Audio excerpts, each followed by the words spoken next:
How's everyone? Good evening. Get my notes. Okay, welcome everyone to this class on a very important topic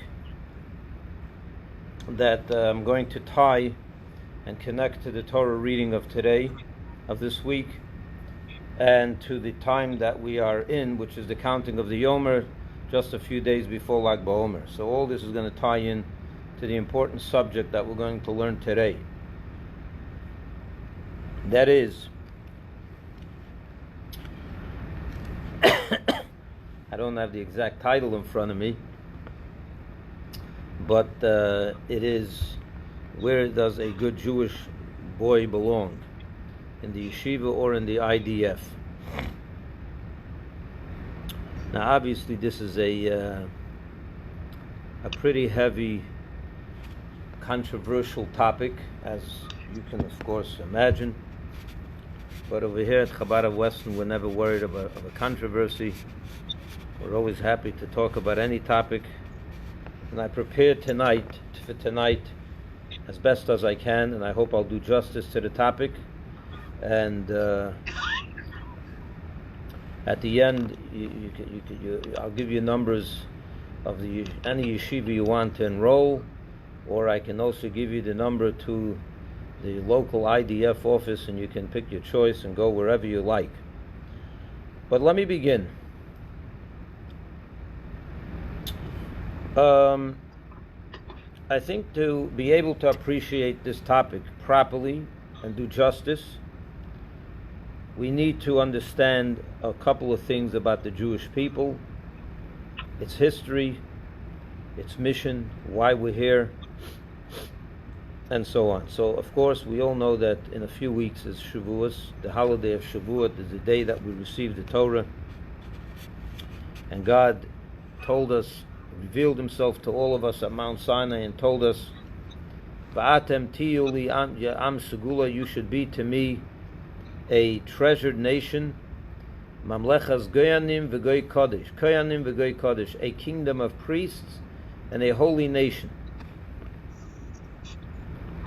In other words, the Jewish people were given a mission when they were taken out of Egypt. God brought them to Mount Sinai just a few weeks later and gave them the ultimate mission of taking on to become, what I would say, for lack of a better way, a term, the ambassadors of God here on earth. In other words, we are a spiritual nation that is meant to bring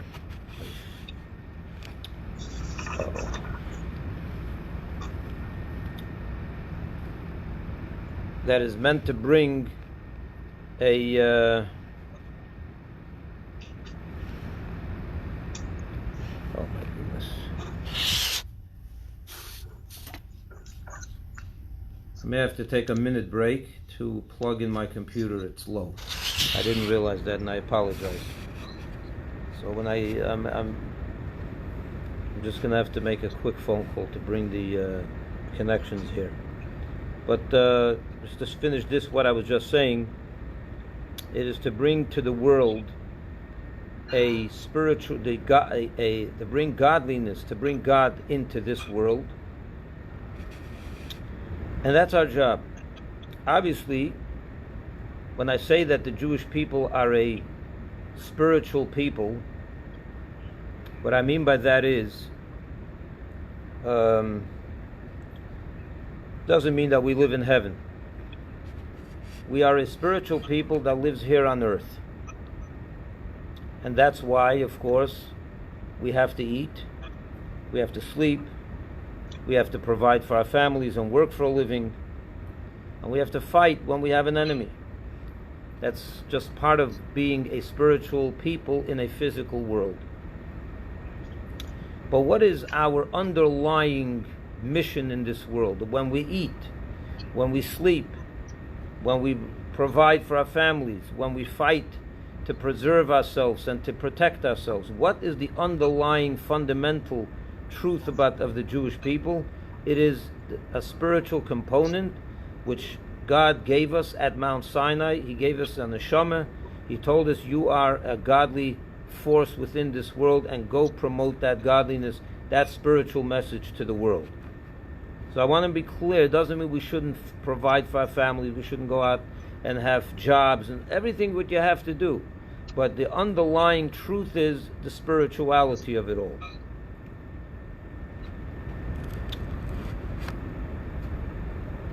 If that's true, what I just said, then it's obvious, it would make sense and it would be quite natural that we, as a spiritual people, it would be quite natural for us to be completely involved and enmeshed in spiritual pursuits. And in fact, for the longest time, the Jewish people had a specific, a part, a section, a segment of the people of our nation that indeed were completely dedicated to spiritual matters. I want to forewarn you that if I fall out, I'll come right back in within a minute. So don't leave. We know that in the Torah, when you look in the portion of Vayechi, when Jacob died, when Jacob passes away from this world on his deathbed, he gathers his 12 sons, and he blesses them all. And when a part of the blessing was, he designated one tribe, Yisachar, and he said, you guys will be those that will be learning Torah. That's your profession in this world. And he designated his brother Zevulun, that tribe, and he said that he made a pact between them. Yisachar will be the ones that learn, they'll be the rabbis, the judges, and so on and so forth. And the brothers, Zevulun, that other tribe, will provide and take care of the physical needs of Yisachar. That was one of the things that Yaakov told his two sons, designated when he was designating the destiny, the legacy of his children, of his tribes. That two of them were given that distinction, that designation. We also know that when Moses took the Jewish people out of Egypt and brought them into the desert, gave them the Torah, and they built the temple, Moshe, of course, designated one tribe. Also, he took the tribe of Levi, and he made them the servants in the temple. Of course, part of the tribe of Levi is also the Kohanim, the priests in the temple. They all come from the tribe of Levi. So if you have 2 tribes that are designated, one to temple service, and Yisachar, let's say, they were also given a designation to be involved in spiritual pursuits of study of Torah. So you have 2 tribes out of 12. Let's even say 1 tribe out of 12. So it's about 8 to 10% of the population was designated to learn. That was the way it was in the history and throughout, in the beginning of our history. And the truth is, when you go all the way down to our time, when you go through Jewish history, it was that way during the temple era, in the first Beis HaMikdash in Jerusalem, the Kohanim, the same designation, the same distinction.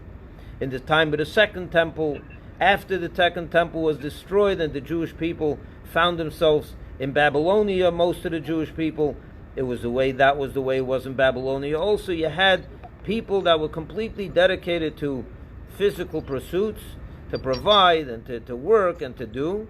And then there was a small segment of the society that was designated to learn and to be the spiritual, that their entire pursuit should be in spiritual things. Now, why was this important? Well, I said before that one of the reasons was because at Sinai we became a spiritual nation.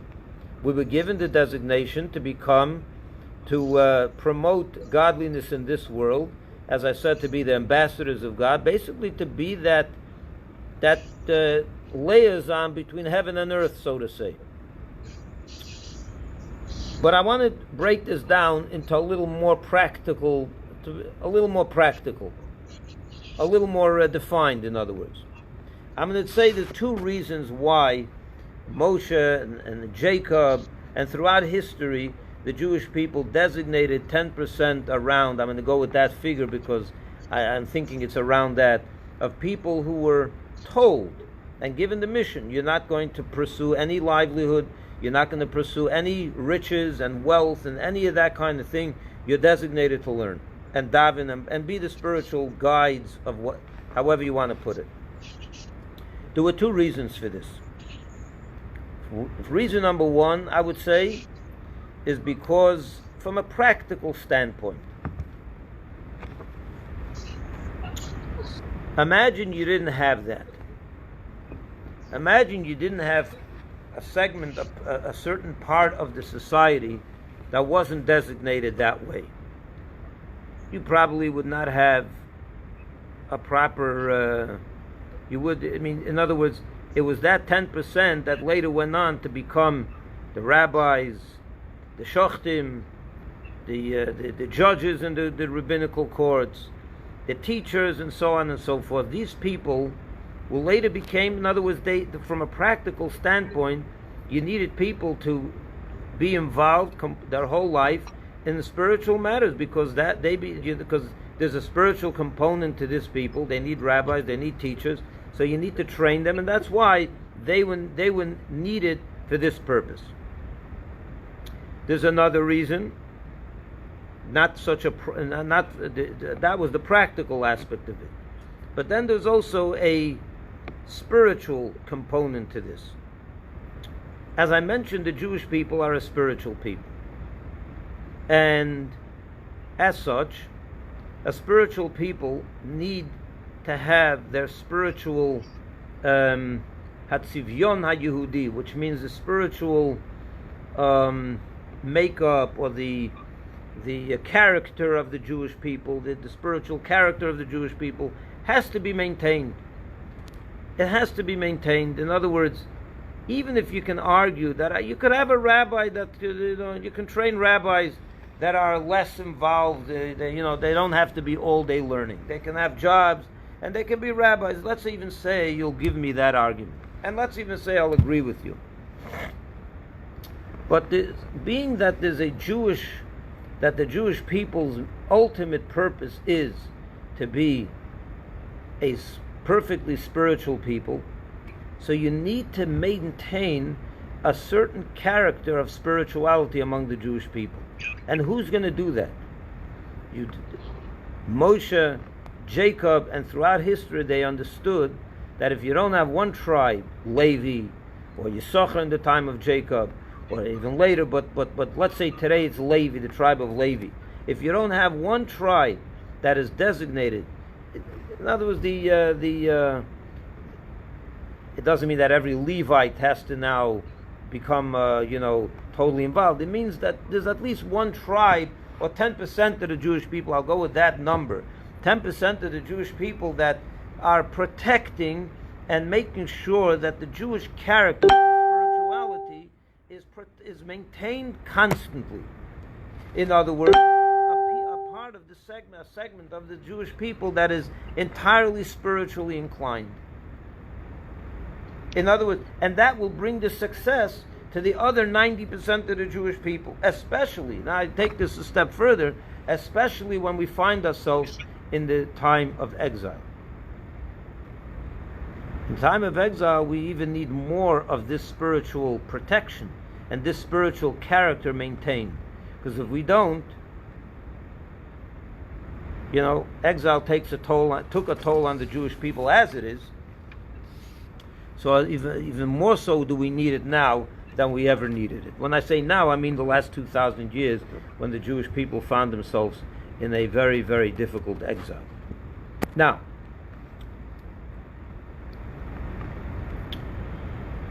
let me take this from a different angle for a second.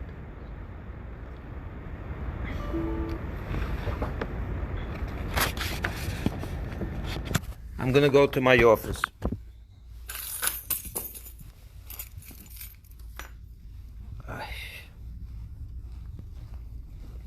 Give me 1 minute, I'll continue. Sorry about that.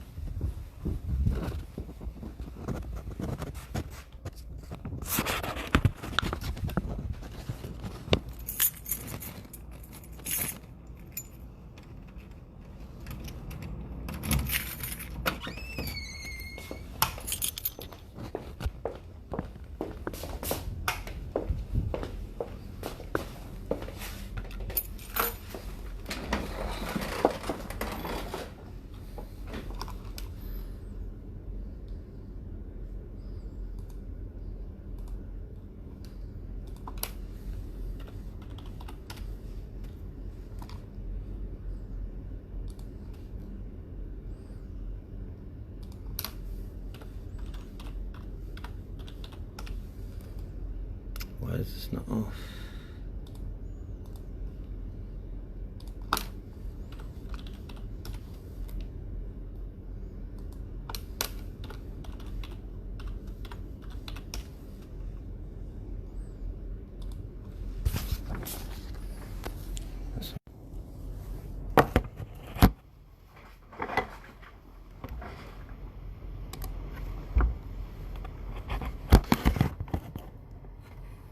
Okay, I'm connecting. Here I am back. Okay, I'm sorry about that, gentlemen.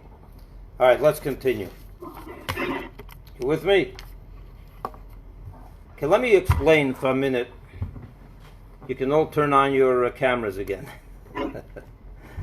Let me explain this concept of a spiritual people a little bit, and why it's so important that we have a certain segment of the Jewish people that are dedicated to learning.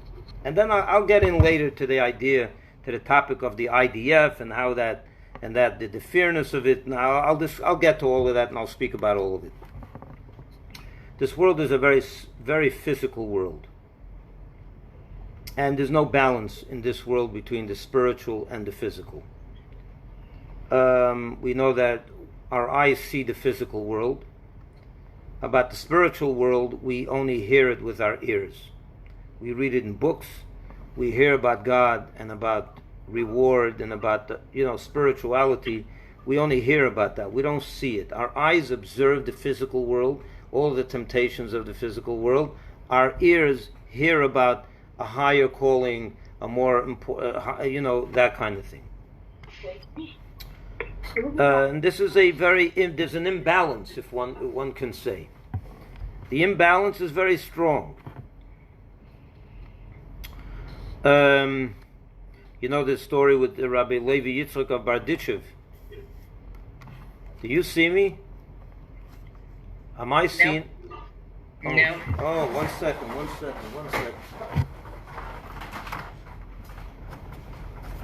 Oh, yeah, 1 second.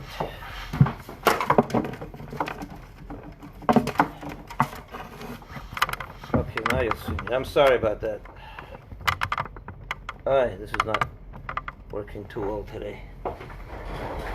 Okay. Okay, now I'm here. You see how important the eyesight, you got to see things. It's not enough to hear. You see, I just proved it to you. You don't see something, it's not the same thing, You can speak and read and hear, and it doesn't penetrate. When you see someone, it penetrates. That's the way it is with us too. In this physical world that we live in, it's a very hard world to balance, and it seems like an imbalance. Famous story of Rabbi Levi Yitzchak of Barditchev. He said, he complained to God. He said, it's not fair.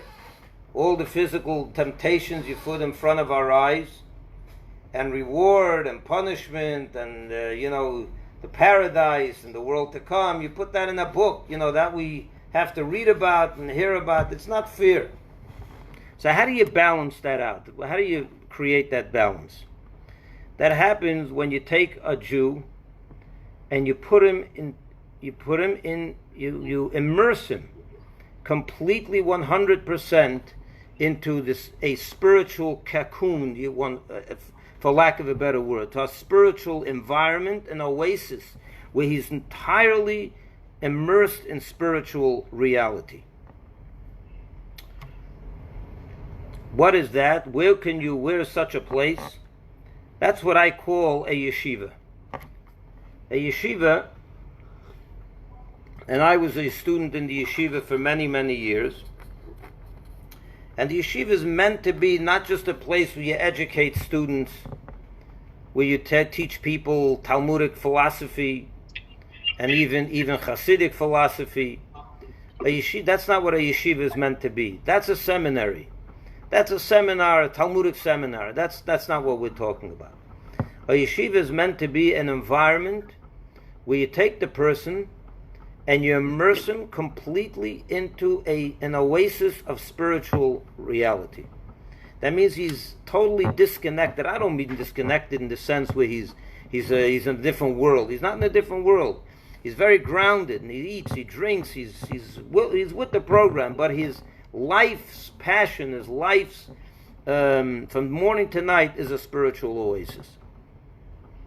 I mentioned to you that this is the way it was since all the way back in history, that there was always such an element of our society that was in the world of Torah pursuit, learning, davening, prayer, and so on. That entire environment of yeshiva, of a spiritual oasis, and this 10% that engaged in that also brought that was the spiritual maintenance of the Jewish people as a whole.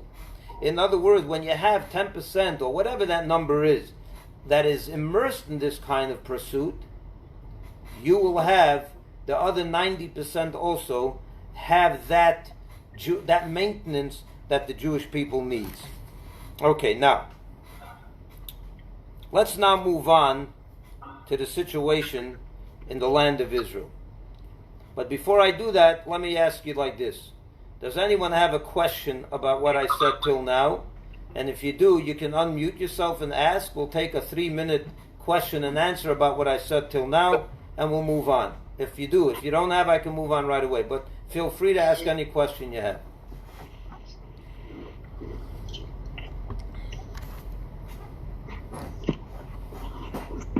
Okay, we can move on. Oh, go ahead. Question. Yeah, go ahead. Was there jealousy amongst the tribe? Were there other tribes jealous of the privileges that the Levites were given? What privileges were they given? Well, to be the spiritual leaders, to conduct services. I'm going to answer that question a little later in this lesson. I will answer that question. And if I forget, you'll remind me. I'll try. Okay. What is Israel? The land of Israel, the state of Israel. What is Israel? What is its mission? Why is it here? Why did God give the Jewish people a land like that? What does He want from it? What's its purpose? So let's go back to the Bible itself. Let's look into the Torah. The Torah says that the land of Israel is a land whose asher einei Hashem lekecha bo, the eyes of God are upon it, mereishis hashana vad achris shana, from the beginning of the year till the end of the year. Again, the eyes of God are upon the land of Israel from the beginning to the end of the year. Now the question, that's a beautiful verse, it's a lovely verse, and a lot of people like quoting it, and it sounds very special, and it is. But I have a question on that verse. Isn't it true that God's providence is on all lands, not only the land of Israel? Are you telling me that God blinks and He doesn't see once in a while what's going on in America? What does it mean that in Israel the eyes of God are upon the land all the time, from beginning to the end, which means all the time? And where? In England it's different. God doesn't see what goes on in England all the time. He's unaware of what's happening in other countries. What is the meaning of this? What I think the meaning is that Israel is a land where the eyes of God means, what is the eyes? What are the eyes of a person? When you look at a person's eyes and you look at a person's back, what's the difference? When a little baby is 5 months old, or even 5 weeks old, and it looks at its mother and father, where do the baby's eyes look? And what catches the baby's eyes right away? He looks at your nose, at your arms, or he looks at your eyes. The baby doesn't understand what eyes are, what ears are, what a back is, what a nose. He doesn't understand any of that. But yet, naturally, that child is looking at the mother's and father's eyes. He's drawn to the eyes. Why? Because from the eyes come the pnimiyut, the inner dimension of the person looking at you, comes through the eyes, not through the cheeks, not through the forehead, not through the shoulders, but through the eyes. And certainly not through your back. And that's what the Torah means, that God's eyes, it means there's a certain spiritual revealed reality, or a greater awareness of godliness over the land of Israel and in the land of Israel than everywhere else. It says that Israel is the brain of the whole world. What does the brain mean? Just like the brain of a body. It controls the whole body. The life of the entire body comes from the brain. The life of space is Israel. The brain of space is Israel. So in other words, God's life force, his inner dimension, his inner life force goes through the land of Israel, and that from there extends to the rest of the world. And of course, to the rest of the world, it's not as much as it is in the land of Israel. It's a holy land. Even the Goyim, even the non-Jewish world called Israel the Holy Land. What do they mean by that? Why do they call it the Holy Land? Because everyone knows that the land of Israel is a holy land. What makes it holy? What makes it holy is this concept. And what's the purpose of Israel? As we say in our prayers when we take out the Torah, Ki mitzion teitzei Torah. From Zion comes forth Torah.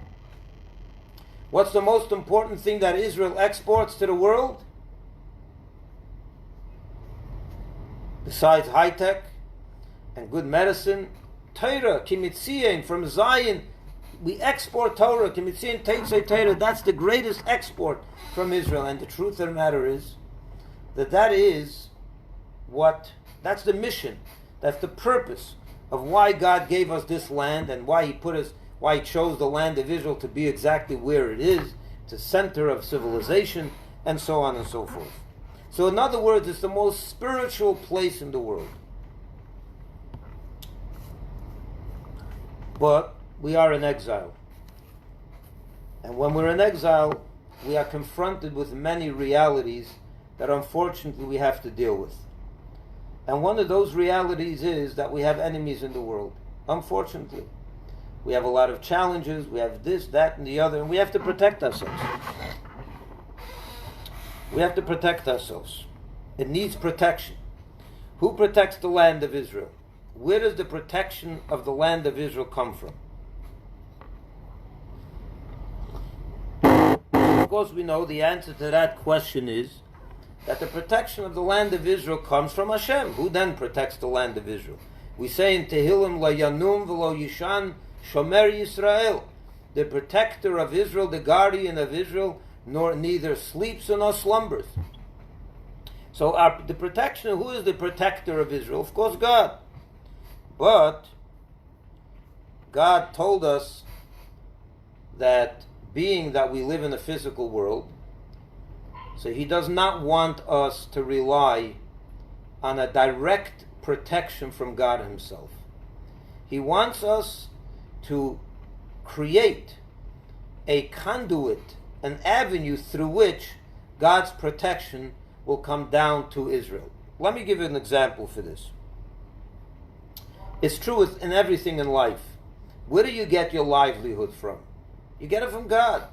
So maybe we should, and we believe that. We say on Rosh Hashanah, we go to shul and we pray. What do we pray for? Parnasa, for good livelihood. Who's giving us a good livelihood? God. God decides whether we should have a good life, a good parnasa, a lot of money, or whatever we need, and so on and so forth, or if we shouldn't have it, right? That's what we say on Rosh Hashanah and Kippur. We say it every morning in prayers. We pray for parnasa. We pray for God to give us a good livelihood. But God says, if it comes from God, what do we need to go to work for? Let's go daven, let's go learn, let's go play golf, let's do whatever we want, and God will give us the parnasa. It comes from Him anyway. But that's not the way God created the world. He created the world in such a way where He wants that His parnasa should come through a conduit, a avenue, a physical, material avenue through which He gives your life. And that's what we call a job, a business. We create a vessel through which God can then pour down the blessing. But if you're not going to create the vessel, you're not going to have, it's not going to come. It's not going to come to you. So you have to do that. Health. Where do we get our health from? We get our health from God.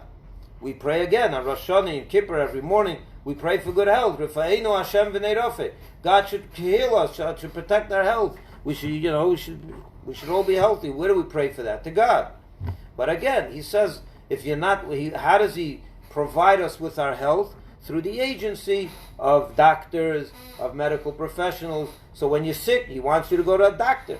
And he sends your healing through the agency of a good doctor. It's the same thing with protection. It's exactly the same thing with protection. We have to make a physical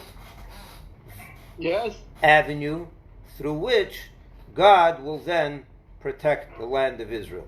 What's that? What is that vessel? How do we create that vessel? So if we were only a physical people, it would be only necessary to create one vessel, which is a physical vessel. That is Tzava Hagana Yisrael, the IDF, the Israel Defense Forces. That will be the ultimate. That would be a vessel through which God provides the protection for the people that live in this particular land, the land of Israel. Right?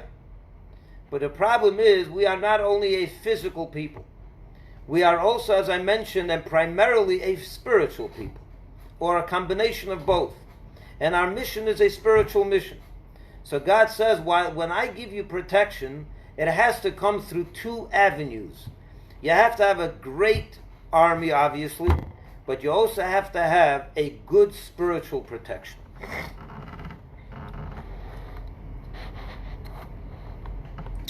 That's why it's no wonder that among the Jewish people, there's going to be a segment of the people that provide that second vessel for the spiritual protection, which is what we need in order to survive in this world as a spiritual people. So it's a combination of two avenues through two vessels, a good army and a good spiritual connection. Now, what that leads us to, what we get from this is that while we need to have a very solid, sophisticated army, which provides the physical protection of the Jewish people, we also need to have the spiritual protection, which is a segment of society that is dedicated to learn, to daven, to, as I mentioned before, to be completely dedicated to that element of the Jewish people. Now, I'm going to answer your question, Jeff, if you're still here. Yeah, there you are. What was the question exactly? Was anyone jealous of the privileges that this tribe had?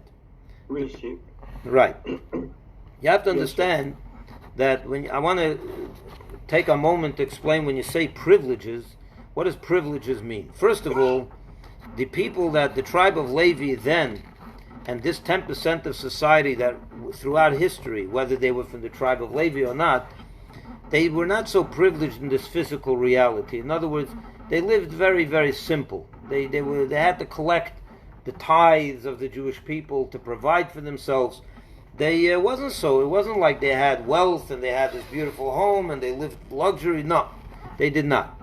They were given certain gifts from the Jewish people that was designated, that was a mitzvah in the Torah, all the tithes that had to go to the Leviim, because again, they had no way of maintaining. They didn't even get a portion in the land of Israel. Every tribe got a section of the land of Israel. Levi didn't.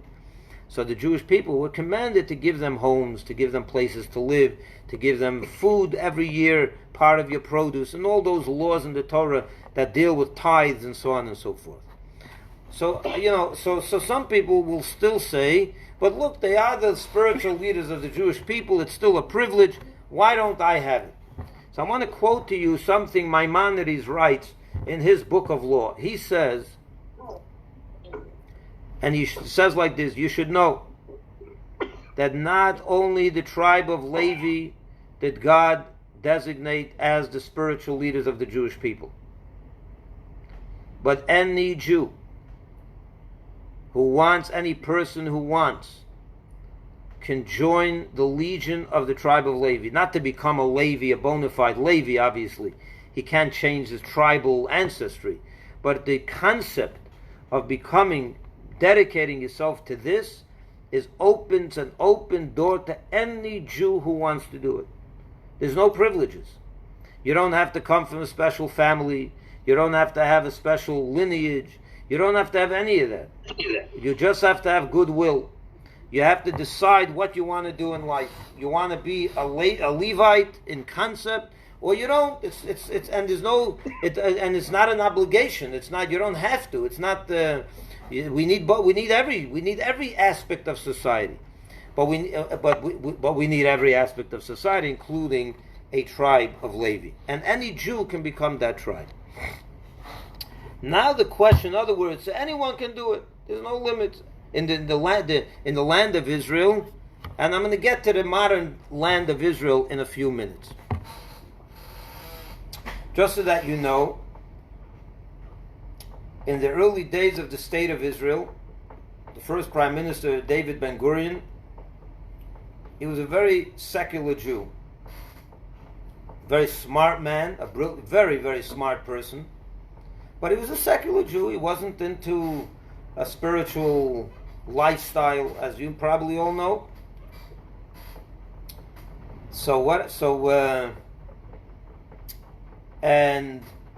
But he was a brilliant man, and he understood. He made a pact, one can say. He made a deal, so to say. He understood that Israel is not like any other country. It's not. He understood that in Israel you need to have, the Jewish people are not just, they weren't born in 1948. They were born in 1313 before the Common Era. They have a long history. And as such, he understood that in order for Israel to be Israel, he has to maintain a certain peacefulness, a certain cohesion, forget peacefulness, a cohesion between all the elements of society. And he already made the law then. You can argue he was pressured, he wasn't pressured. I'm not going to get into the politics of it. But he made then, in the early days of the state of Israel, this distinction. That anyone that wants to dedicate his life to this pursuit, by law will be given this exemption and this ability. So this is from day one, from the land of Israel, from the state of Israel today, the modern state of Israel. They had such an arrangement between the different parties, the different factions, and so on, and it went like that for 70 years. The question now is this a fair deal? Does this make any sense?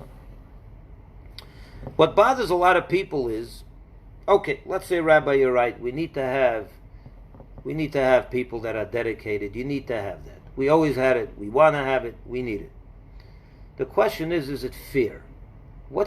There's a certain part of this that bothers some people, the fairness of this. Here you have young soldiers that go out into the army, and they risk their life day in and day out on the front lines, and many of them never sadly die, and they lose their life in this process. And here you have 10% of the Jewish people that are sitting and learning and not going out into the front lines. So there's a certain part of this that it seems unfair. Then the second question, I want to address that for a moment, and then another question. At the end of the day, if we're saying that you need both, the question becomes, who's more important? Who's more important? The soldier or the spiritual, whatever, the student? Let's call him the student. Who's more important? If you need both protections, is one above the other? Is one more important than the other? So for this I want to tell you a story. And the story is also back in history, the story of Rabbi Akiva. It's quite a fascinating story. The Talmud tells us that Rabbi Akiva had 12,000 pairs of students. How much is 12,000 pairs of students? 24,000, right? But the language the Talmud uses is 12,000 pairs. It doesn't say 24,000. Why doesn't it say 24,000? Why does it say 12,000 pairs? Okay, we'll answer that in a moment. But let me tell you the story that the Talmud tells us. We now find ourselves between Pesach and Shavuot. We spoke about this last week. It's a time of national mourning for the Jewish people. A terrible thing happened during this time. for which reasons we are in mourning. What's the mourning? What happened? It was during this period that the 24,000 or the 12,000 peers of students of Rabbi Akiva all perished in the plague, in a pandemic. And because it was such a shock to the Jewish people, 24,000 people, could you imagine that in one few week period? So it was a terrible, terrible tragedy, and they instituted that forever and ever this would be a time of national mourning. Now, the question, of course, is, the Talmud asked, why did they deserve to die like that? What did they do wrong? What was the reason that God struck them down like this? And the Talmud answers the famous words that no lo nagu kavod ze bazeh. They did not show respect for one another. Question is, what exactly happened over there? Why didn't they show respect for one another? You're talking about great people, great holy men. 24,000 students of the great Rabbi Akiva, such a teacher, and he himself taught them the law, the principle that to love your fellow is the most important mitzvah in the Torah. So this teacher who believed that was the most important mitzvah in the Torah failed so miserably, and he can't inculcate that message to the Jewish people, to his own students. And they themselves fail in the most important teaching of their teacher. It doesn't make any sense. So I gave different answers in the past, but I want to posit today what seems to be a possible answer. I don't think she's even on it. She told me about it. So the possible answer I want to present tonight is as follows.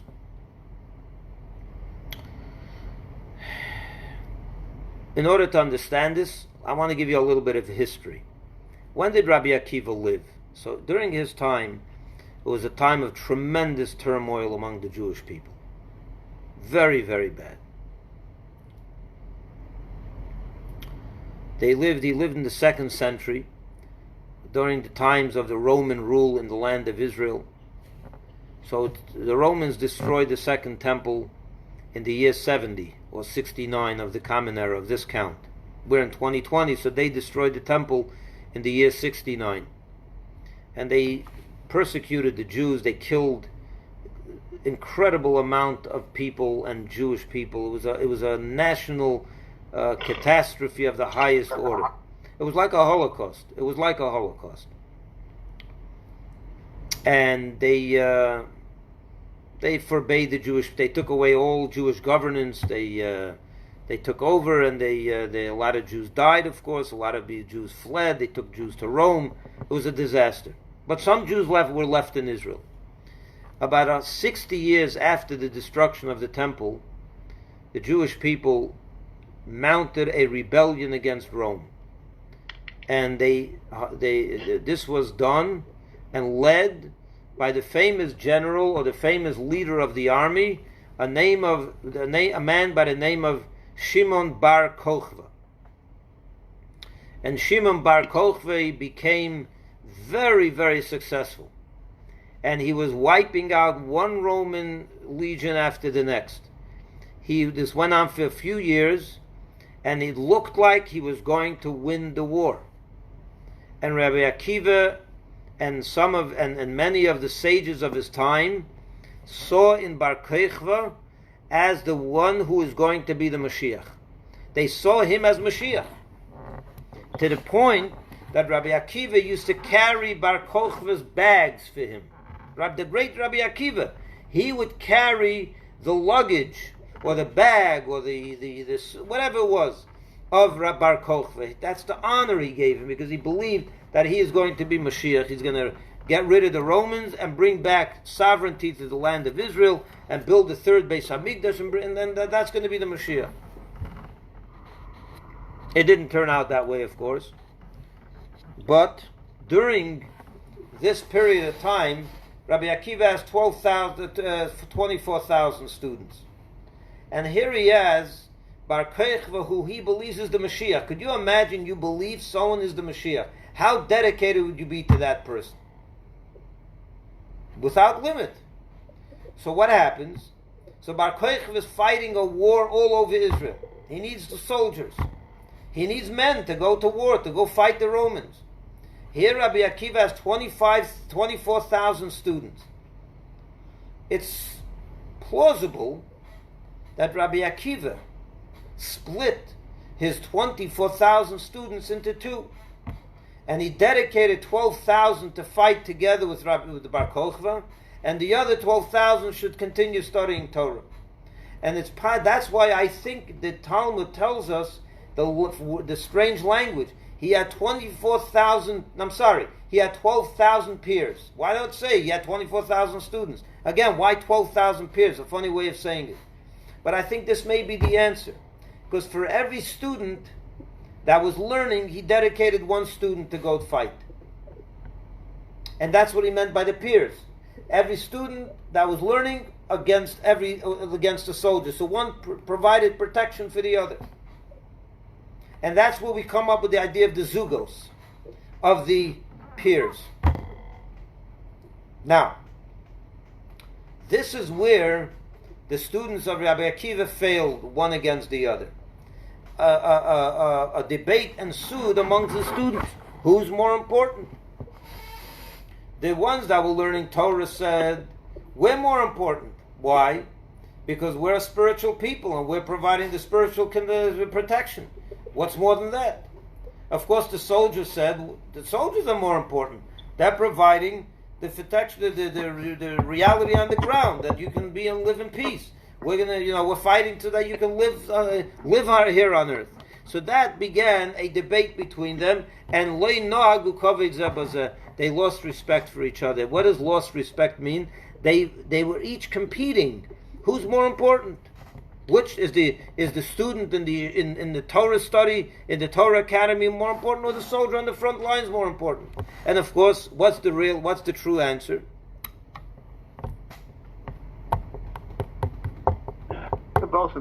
They're both equally important.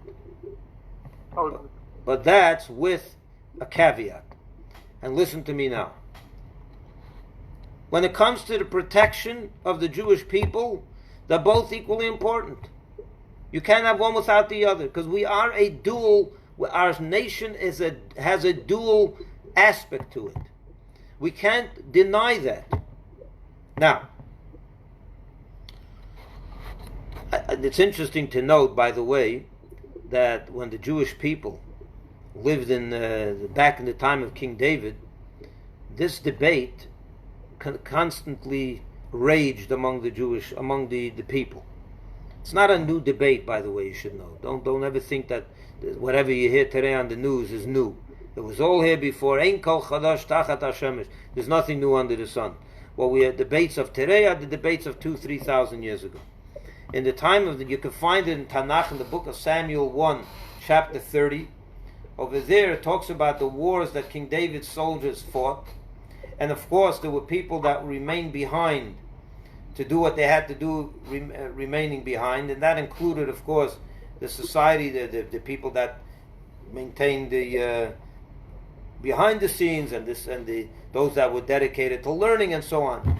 And the question became, who has the rights to the spoils of war? Who has the rights to the spoils of war? They came back with a lot of money, a lot of spoils. Who should get that? So the soldiers all said, we should get it. What do you mean? We fought. We got this. Why? It's ours. King David instituted, and the people that were behind, ala oref. How do you say the oref? The people that were behind, that running the situation from behind the scenes, right? That are in the bases, in the central command, or as I said, those that were dedicated to the spiritual protection. They said, "What do you mean? We're just as important. We provided you all the background important support. So why shouldn't we get it?" So King David instituted that it should be divided equally among everyone. That they're right. That the spoils have to be divided among everyone equally. Now,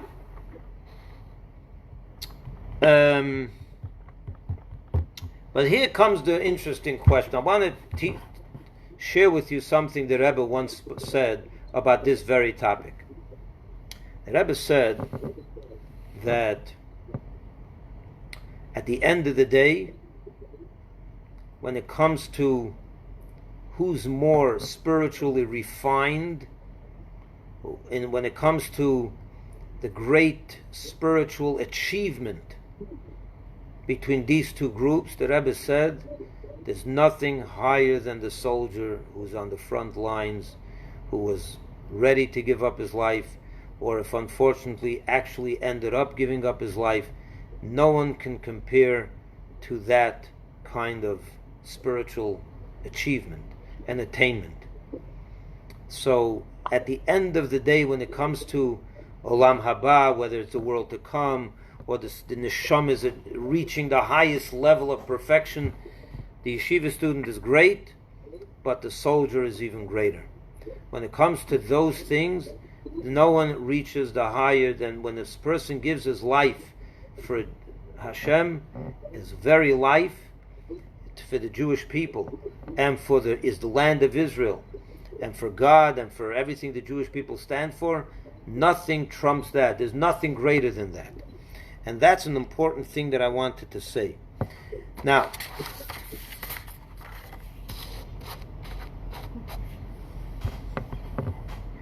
let's talk now about the debate itself in Israel.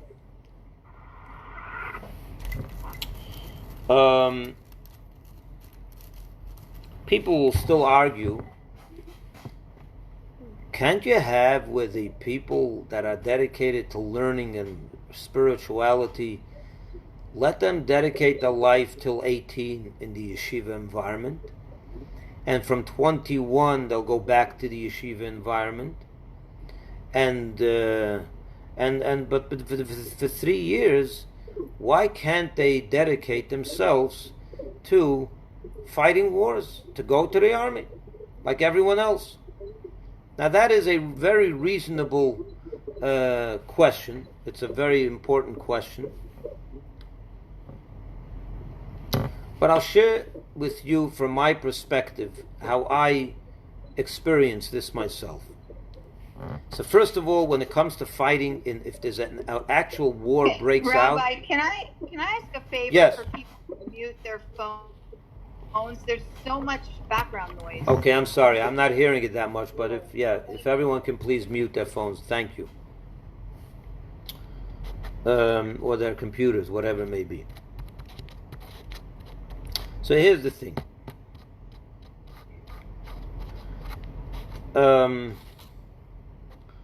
It's a very important question, and it's and I think I'd like to say that unless you went through this yourself, you probably won't fully appreciate what I'm saying, but I'll try my best to convey it anyway.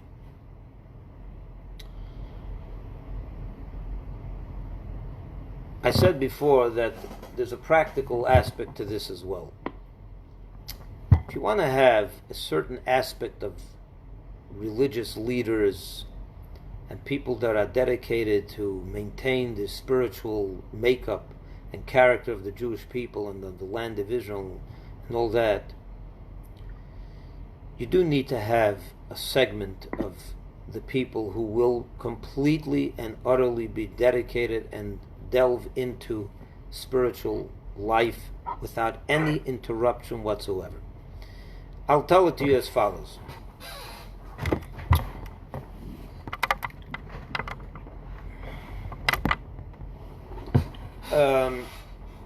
You remember I said to you before that there's an imbalance in this world. There's an imbalance in this world. The physical, material world is much more attractive to us than the spiritual truths of Hashem, God, Torah, and all that. So if you take a person out of that oasis for 3 years, you can't put him back into it. The reality on the ground, when you don't have that all-inclusive and all-encompassing lifestyle of a Levite, which I described earlier, you can't take a break from this for 3 years. You can't take a break from this for 1 year. It's either you're in it or you're not. It really is true. So, therefore, no, this is not no one has the rights to this. Anyone that wants could and should dedicate themselves to living the life that is totally dedicated to spiritual life, what we would call today the clergy, or whatever word you want to give it. We need it. Without it, there's no Jewish people. And you can't have people that will go on to be dedicated to this for 70 years if at their young years, when they're 18 years old, they suddenly take a break for 3 years. You will not be able to maintain that kind of thing. It doesn't mean they won't be religious people. It doesn't mean that you can't be a religious Jew if you go to the army. I'm not saying that by any stretch of the imagination. But I'm talking about, when we're talking about a person that wants to totally be involved and dedicate himself to this kind of lifestyle, where he can become truly a guide for the Jewish people. And you need thousands of such people. We're a big nation. I mean, we're smaller than everyone else, but we are spread out all over the world. We need thousands of such people. We need probably 10, 20,000 such Jews. And without it, you're not going to be able to maintain the character of the Jewish people. It's just a fact. The question is only, do you believe that we need that character? Some will say, who needs that character? We're doing just fine without it. First of all, we're not doing fine without it, because throughout the whole history we had it. So you don't know what the Jewish life would look like without it, because we always had it. And I would also say that most people today who have any connection to Jewish life would recognize the need for this, because whenever they need any spiritual, they need a rabbi, they need a bar mitzvah, they need a wedding, they need a funeral, they need whatever it is, you need to have that person who is ready to be there for the Jewish people from the spiritual standpoint. So there's nothing wrong if 10, 20,000 such people are in the world who are completely dedicated to this kind of lifestyle, which really is the dedication. All Jews should be this. But we can't all be this. God put us in this world. So He wants to have a spiritual people in a physical world. For that you need to have, of course, we need to live in this world. So for that you need to go work, make money, provide, and so on and so forth. But 10%, or whatever that number is, I don't even think it's 10% today. It's much less than 10%. But a certain element of society absolutely must be dedicated to this. When you're thinking about how many Jews live in Israel, 10 million, 5, 6, 7 million. I think it's about 6, 7 million Jews live in Israel. And you have 20,000 people that dedicate their life to this. It's a tiny amount, and I think it behooves us to recognize the importance of such a thing. And no soldier, anyone that wants can do it. That's the law. No one is exempt from either way. If any Jew in Israel that wants to go to yeshiva can do it. There's no limits to that. Not that I know of. I think it's open to anyone. But it's absolutely a necessity for the Jewish people if we want to be anything close to what God intended for us when He gave us the Torah at Mount Sinai. First of all, does anyone have a question with regard to what I said till now? Feel free to ask.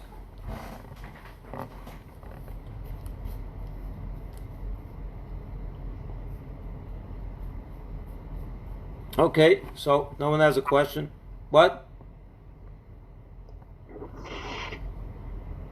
Okay, I'm going to continue.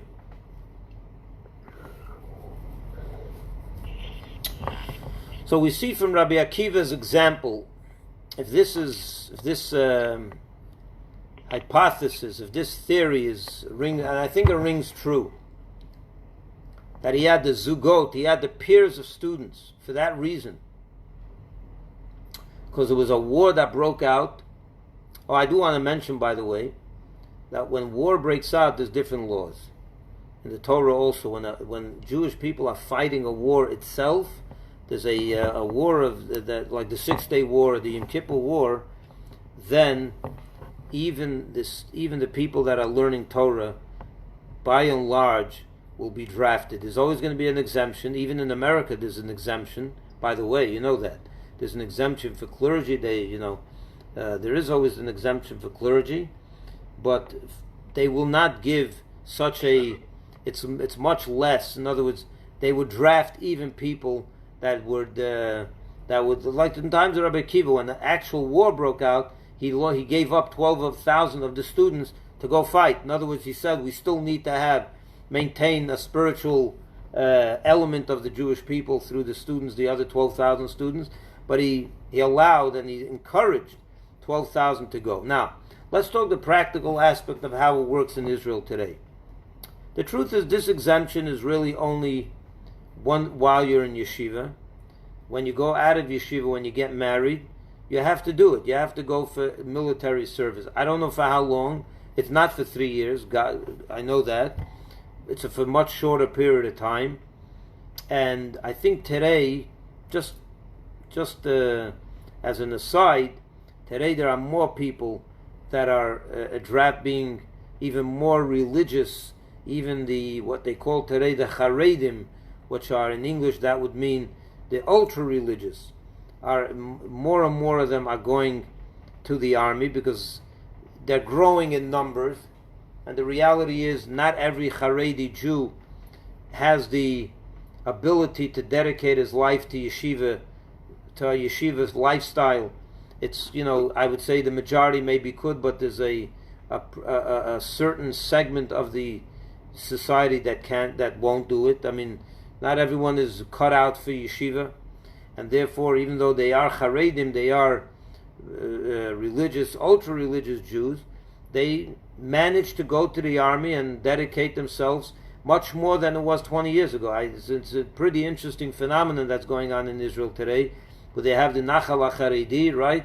There is such an element and they number in the thousands. They don't number in the dozens. How many I can't tell you. I don't know the exact number. But be that as it may, so yeah, obviously when the Haredim community will grow and grow exponentially as it does, if the average family is 8 to 10 people, you're going to have a lot more than you had 30, 40 years ago. So obviously, and again, not every one of the Haredim are able to sit and learn like that. So they go to the army. Simply, they have their units and their bases, and they somehow manage, and so on and so forth. What I do want to mention is that in this topic, as difficult as it is, and I'm not minimizing one bit the difficulty of this topic, because at the end of the day, when a mother buries her son who fell on the front lines protecting Israel and the Jewish people, that's of course devastating, and it's an emotional thing. And the last hour, I shared with you a rational take on this. So sometimes it doesn't always, those two don't meet. The emotional and the rational don't always meet, and so you have to know how to speak and who to say what to, and so on and so forth. But when we talk about it in general, as a society, I think it's time that our society appreciates the idea that we're not just a physical country that exports oranges and high-tech and medicine. We have to recognize and go back to our roots and to the purpose of why we're there and why we're here, why we're down here on earth and why we're in Israel. It's primarily a spiritual mission. And if we want that this spiritual mission should be successful, we ought to make sure that we are equipped spiritually to be able to be ambassadors all around the world, to bring to the world God's word and God's morality and God's message for mankind and so on. And you can only do that if we have a proper understanding and a proper commitment to this, and if some of us can't make the commitment, others who do should be cheered on, not ridiculed. There's no need, no one has to, and I want to speak for a moment for the Haredi Yeshiva student. He should be proud of what he's doing, very proud of what he's doing, because he is extremely necessary, and he should go with his head high, and the soldier should go with his head high, and together, holding hands, they will bring the ultimate protection of the Jewish people through God, from God, directly from God, who will ultimately bring about the future redemption. As Rabbi Akiva believed, that it's through fight, sometimes you have to fight a war to be able to bring about the ultimate goal, but we have to understand that you need both, and they're both equally important, and it's time that we mature in this debate and recognize that at the end of the day, we weren't plucked out of, Israel was not plucked out of nowhere and out of in a vacuum.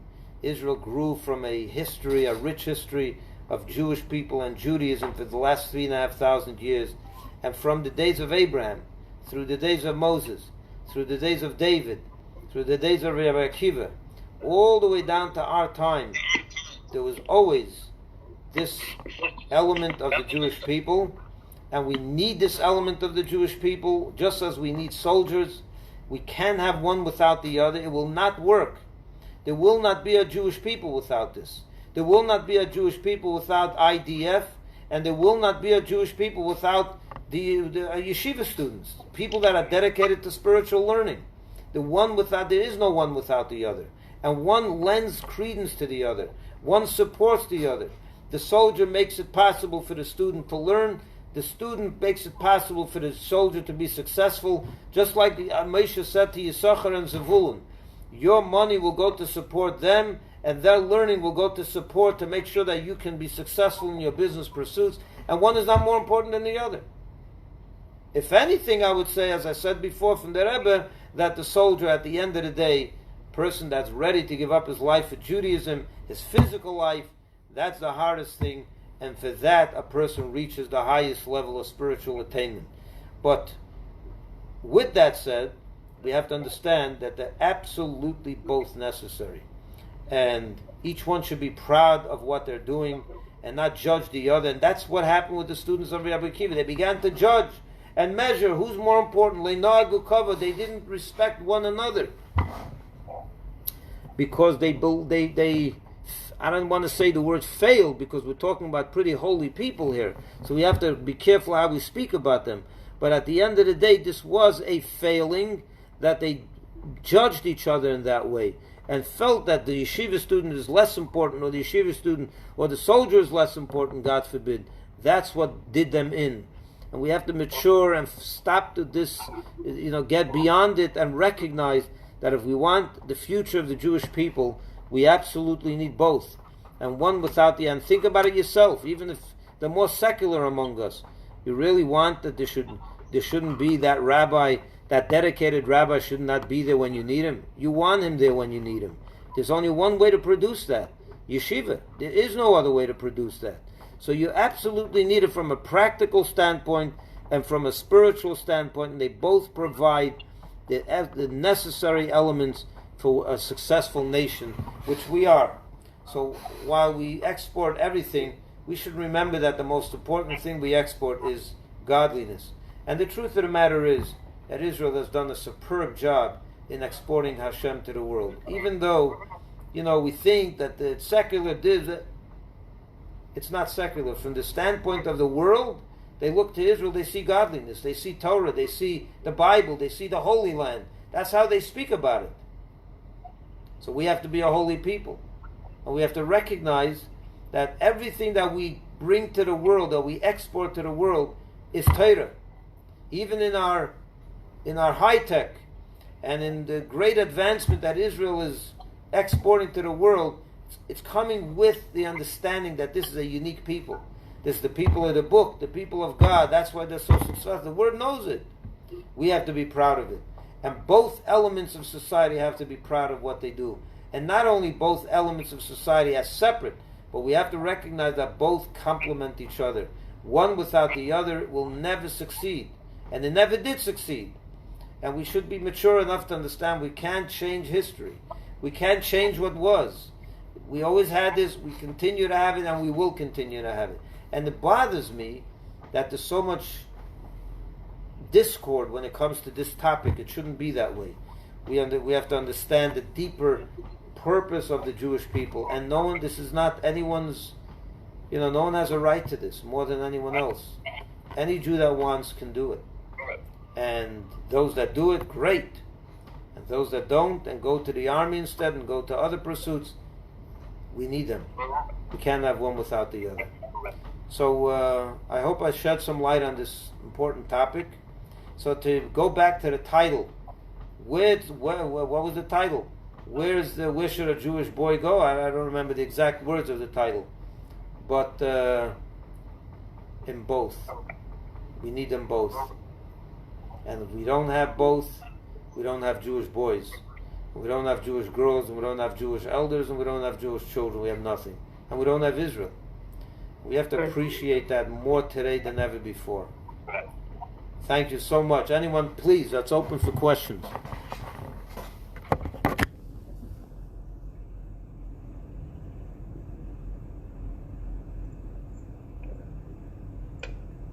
Rabbi, I want to say a few words. I appreciate all what you have said, that the yeshiva boy and the soldier are equally important, and it's so heartwarming to hear that the Rabbi believes that the soldier sacrificing his life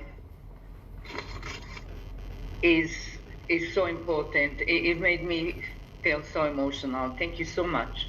That's the Rebbe said that so many times. Yeah, I heard it from his own mouth, more than once, more than twice, many, many times. Thank you. I'll tell you something else while we're speaking about the Jewish soldiers. I'm going to send you a link to a short 15-minute video where you'll see that the Rebbe invited. They used to have a group. They still have the Nechei Tzahal. Yeah, you know what I'm talking about? Yeah. The handicapped. The handicapped of Israel, of the Israeli soldiers, those that lost limbs and they became handicapped in their battle and their wars, and they brought them in 1976. They bring them. They have trips and all kinds of things. In 1976, there was some kind of meeting for them in Canada, somewhere in Canada, and on the way they decided, you know what? We're going to go visit the Lubavitcher Rebbe in 770. And they came in wheelchairs. They set up the whole shul. There were about 50, 60, 70 of them. And the Rebbe came to speak to them.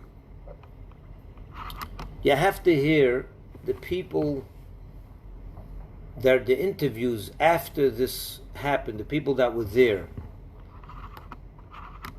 The Rebbe said to them, among many things, that he's suggesting that they should stop calling them Nechei Tzahal, but they should call them Mitzuyanei Tzahal. Wow. The unique of Israel, of the IDF. Mitzuyanei Tzahal. If you know Hebrew, you know what I mean. The unique of Israel. And he gave a whole explanation of why and what that means, and that they're not an incredible discussion, talk, and then he went down from where he was speaking. He went down and gave each one of them $1 and a blessing. He shook their hands. There was such a, to describe to you the Rebbe's absolute dedication and love for Israel and the soldier. It's not necessary. It's obvious. But I just wanted to point that out, that the Rebbe saw them as the greatest of the great. There was nothing higher in the Rebbe's ladder than a soldier in the front lines. He saw him as the highest level of spirituality. And it's very interesting. I could tell you a little story to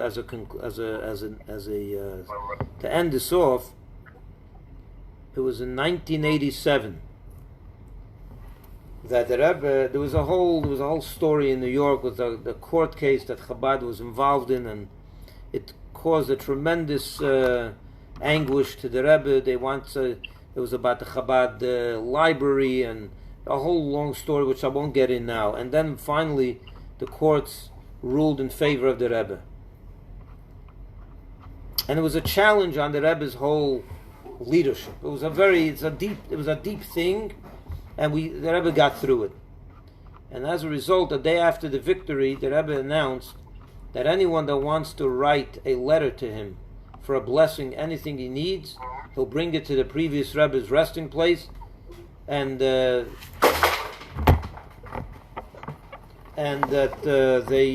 people should do that.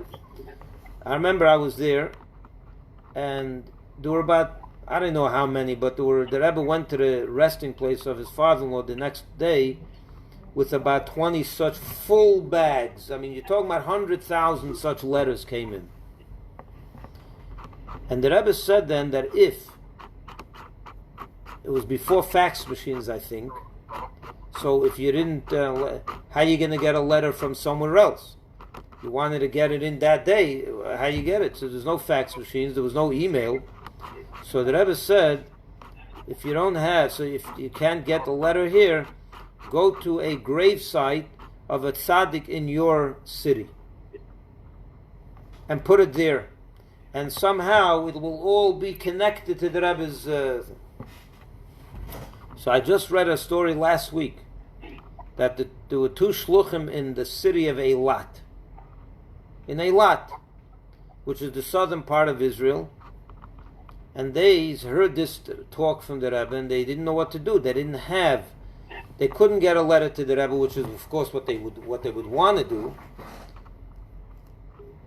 And there's also in Eilat, there's no cemetery where there's tzaddikim, where there's any righteous holy men. So what did they do? They went to the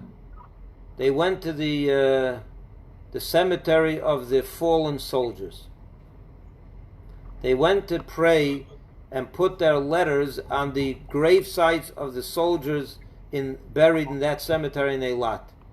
And then they wrote that to the Rebbe. They wrote that later. They were wondering if, and the Rebbe accepted it, and he said, I'm going to mention this at my father-in-law's resting place, and it was like it was a very special thing. And the truth is it's true. Based on the Rebbe's own words of what these soldiers have attained in their spiritual achievement by going on Mesiras Nefesh, there's nothing higher. We know that. What do we say in our Shema? Shema Yisrael, Hashem Elokeinu, and then we say, V'ahavta, you should love your Lord, your God, with all your heart, with all your soul. What is with all your soul? So our sages tell us, it means with your very life. The person that loves Hashem so much that he's ready to give his life for Hashem, there's nothing greater. Right? What do we say? We remember Yitzchak.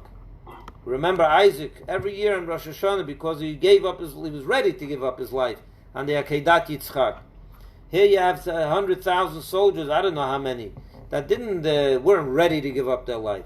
They actually gave up their life for Judaism to protect Israel.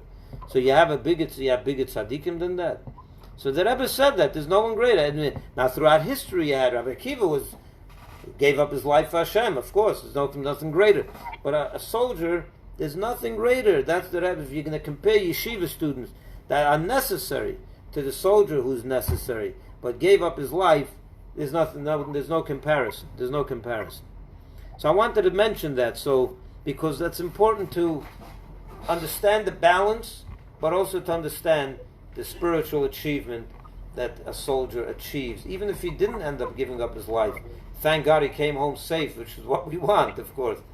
So they too are higher than the soldier because he was than the one that remained behind, because at the end of the day he was dedicated enough to he was ready for it.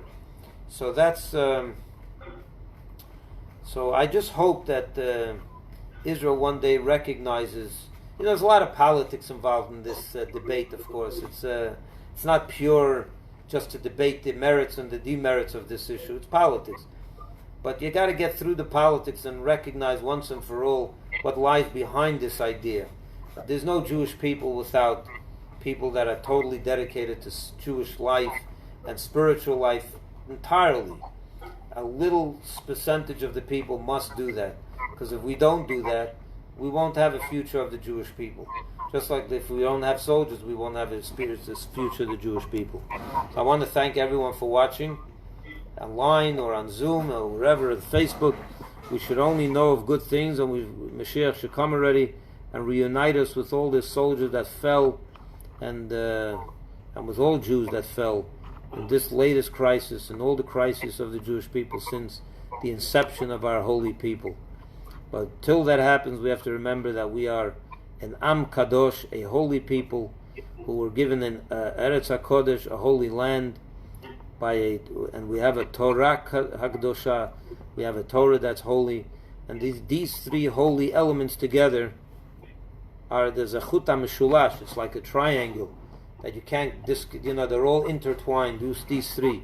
The holy Torah, the holy Jews, the holy Israel, with the holy God, are really all one thing, and therefore they're interconnected, and you absolutely need to protect the Jewish people, both spiritually and physically, gam yachad, all together. Thank you so much, and if anyone has another question, I'll stay on for a few more minutes with pleasure.